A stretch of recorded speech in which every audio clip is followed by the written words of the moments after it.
And so women's roles, I've talked a little bit about this, but you get a pretty good idea of what women are doing. Here is a famous image. This is from Harper's Weekly. Here's a famous image of a woman writing a letter home for a soldier. You, of course, see the Catholic nun, the sister with the sick, injured soldier. He's got the rosary with the cross in his hands, and she is helping him with prayer. You've got women up here. You can see there's a woman with a sock. I talked about socks. Lots of socks are knitted. They would often put messages in the socks that they would send to the front, and soldiers would open the socks and find little patriotic messages inside. But you see women in sewing circles. You see women doing the wash for soldiers. The women play, I mean, we often think in American history, we think of women's role in wartime. We think of the Rosie the Riveter conception in World War II. But women are just as equally involved in the American Civil War effort. The war could not have been fought without the work of women, both in the hospitals, on the front, and in fact at home. Mary Livermore, a U.S. Sanitary Commission officer, said this: I am neither a Catholic nor an advocate of the monastic institutions of that church, but I can never forget my experience during the War of the Rebellion. Never did I meet these Catholic sisters in hospitals, on transports, or hospital steamers without observing their devotion, faithfulness, and unobtrusiveness. They gave themselves no airs of superiority or holiness, shirked no duty, sought no easy plays, bred no mischiefs. Sick and wounded men watched for their entrance into the ward at morning and looked a regretful farewell when they departed at night. So they serve on some of the bloodiest battlefields. At Shiloh, where some 25,000 men fell, Sister Anthony O'Connell, a Cincinnati-based Sister of Charity, said she was, quote, unable to bear the terrific stench from the bodies on the battlefield. This was bad enough, but what we endured on the field of battle while gathering up the wounded is beyond description. Day often dawned on us, only to renew the work of the preceding day without a moment's rest. And so, you know, this is one of the funny things that, you know, when you get in the aftermath of the Civil War and the women's movement gets rolling and women are arguing for the right to vote, and men who are opposed to this say, well, this frail, delicate womanhood, they can't possibly handle the rough nature of politics. They'd been serving on battlefields in the American Civil War and seeing just as much death and destruction as many of the soldiers that were on the fields. One soldier, said of Sister Anthony, amid this sea of blood, she performed the most revolting duties for these poor soldiers. She seemed like a ministering angel, and many a young soldier owes his life to her care and charity. Happy was the soldier who, wounded and bleeding, had her near him to whisper words of consolation and courage.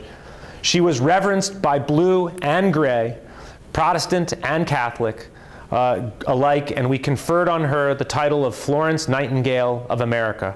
Her name became a household word in every section of the North and the South. This is a picture of Sister Mary Collette O'Connor. She stands on the front steps of Douglas Hospital, which was in Washington, D.C. And here you see some other varying images of women's involvement, and this one of Catholic involvement in particular. But in this one in particular is quite interesting, is that not only are they serving on the fields, on the battlefields, but they can often, you hear of casualties of war, that women and the sisters, Catholic nuns, could be the victims of warfare as well, that the death is sometimes indiscriminate.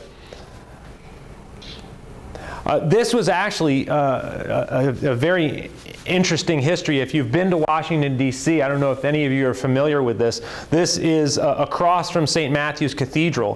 This is a monument that stands to Catholic women who ministered to the wounded and dying in the American Civil War. It's dedicated in September 20th, 1924. The commemoration period of putting up monuments in the aftermath of the Civil War, it actually begins in the midst of the war. The very first, the oldest permanent Civil War monument in the entire country is located about 45 minutes from here in Connecticut. At the Kensington Congregational Church, there's a monument there that was put up, dedicated in July of 1863, and we have in fact done the research and had it recognized by the Department of the Interior as the oldest permanent monument, meaning that it's never been moved from its original location.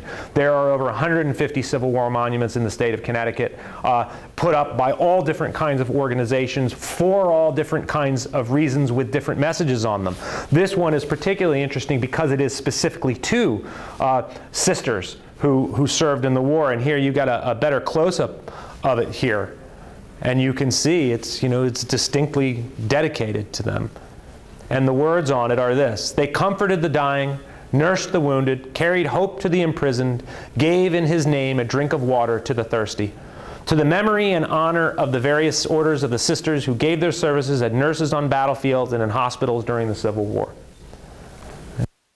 And here you have an image of when it was dedicated in 1924. And what I was saying and forgot to mention is that this period of monument building starts in the midst of the war, really takes off in 1866 in the immediate aftermath of the war, but continues all the way up to what is known as the semi-centennial, the 50th anniversary of the war, and then it starts to drop off a bit, but it still continues. We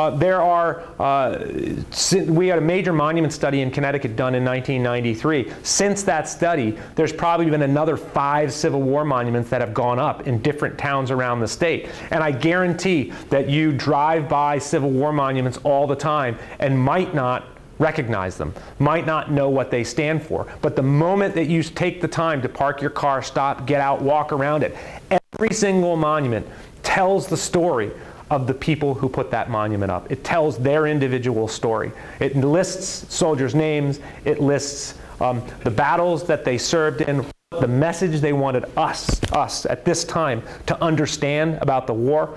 All of the early monuments are located either in cemeteries or directly next to churches. They are all the early monuments are obelisks, traditional funerary designs meant to symbolize and honor death. As time goes on and the nature of American society starts to change, you start to get the monuments placed on town greens, in the center of towns, as community starts to change a bit. And here you see images when Lincoln is assassinated. And remember, what day is he assassinated on? Good Friday.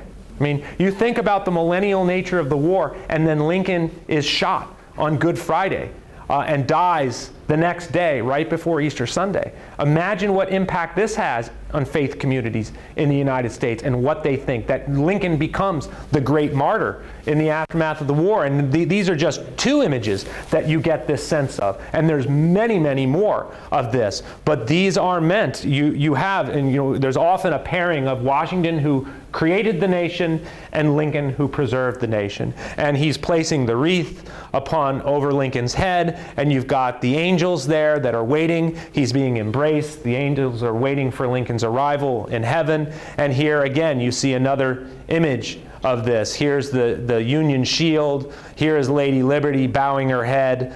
You know, it's on the order of a nativity scene almost. And then you've got Lincoln being embraced by the angels and carried up into the light. So again, very religious in nature. So I'll end with this, and happy to take questions. If you are interested in the assassination of Abraham Lincoln, the Civil War Commemoration Commission, of which I serve as co-chair, we have done a tremendous, tremendous number of events throughout the course of the 4-year commemoration. This is one of the ones that I'm really, really looking forward to. I spent a lot of time compiling a script for this to tell the story of Lincoln's assassination. And so this will be a performance that is occurring in West Hartford at the University of St. Joseph. If you've never been up there, the theater that they have is a remarkably classic looking, 19th century looking theater. And I met with the design director yesterday, and he even says, oh, I'm taking those speakers down, I'm covering that light I don't want anybody to know that they're in the 21st century when they walk in here. I want them to come in and I want them to think they're in the 19th century and they're at the play. And so this is going to be really, I think, quite a tremendous performance. It's one night. I think it's going to be very, very unique and very moving, and there's a lot of various elements to it. So if you'd like information on that, I have some note cards with me that will give you the website where you can go and learn about this. But it's a Tuesday evening. It's on the actual 150th anniversary, and if you're interested in Civil War history and you're interested in Lincoln, this is something you can't afford to miss. Okay? So thank you very much. I'm happy to answer any questions that you have.